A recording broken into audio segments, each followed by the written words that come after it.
আন্তর্জাতিক ব্যবসা বাণিজ্যে বাংলাদেশকে ন্যূনতম লেভেল প্লেইং ফিল্ড নিশ্চিতের তাগিদ দিয়েছে ফ্রান্স। দেশটির রাষ্ট্রদূত জিন ম্যাকারশের শার্লট বলেছেন, কোনোভাবেই ঢাকাকে বুলিং করতে বা ভয় দেখাতে চায় না প্যারিস, বরং থাকতে চায় বাংলাদেশের উন্নয়নের অংশীদার হয়েই। শার্লট বলেন, বাংলাদেশ এখন ইউরোপমুখী হোক, সেটাই তাদের চাওয়া।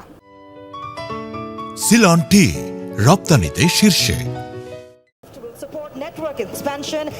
30 এপ্রিল 2026 যুক্তরাষ্ট্রের কোম্পানি বোয়িংয়ের কাছ থেকে 14টি উড়োজাহাজ কেনার চুক্তি করে বাংলাদেশ বিমান, যার মূল্য ৪৫,৪০৮ কোটি টাকা।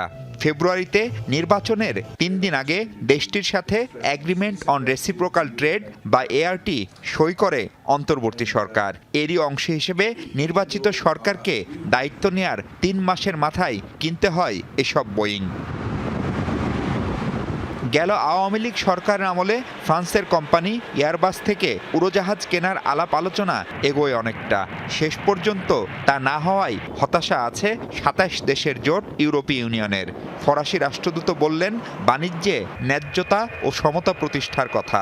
We are not going to bully, we are not going to threaten or anything. It's not the way we work. আমরা কোনোভাবেই বুলিং বা ভয় দেখাতে চাই না, অংশীদার হিসেবে মূল্যায়িত হতে চাই। সেজন্য ব্যবসা বাণিজ্যের ন্যূনতম লেভেল প্লেইং ফিল্ড বাংলাদেশকে নিশ্চিত করতে হবে। আমরা চাই বাংলাদেশ এখন ইউরোপমুখী হোক।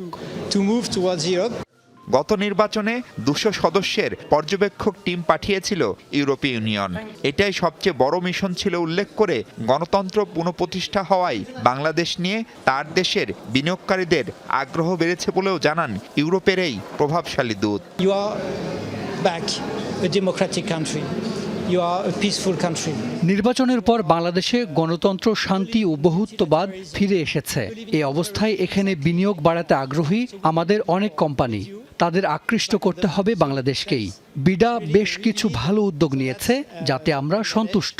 The government BIDA promotes the decisions they have taken, but as per the decisions, we are very happy. রাষ্ট্রদূত জানান, ঢাকা প্যারিস সম্পর্ক আরও গভীর করতে কাজ করবেন তিনি। মাহফুজ মিশু, যমুনা নিউজ, ঢাকা।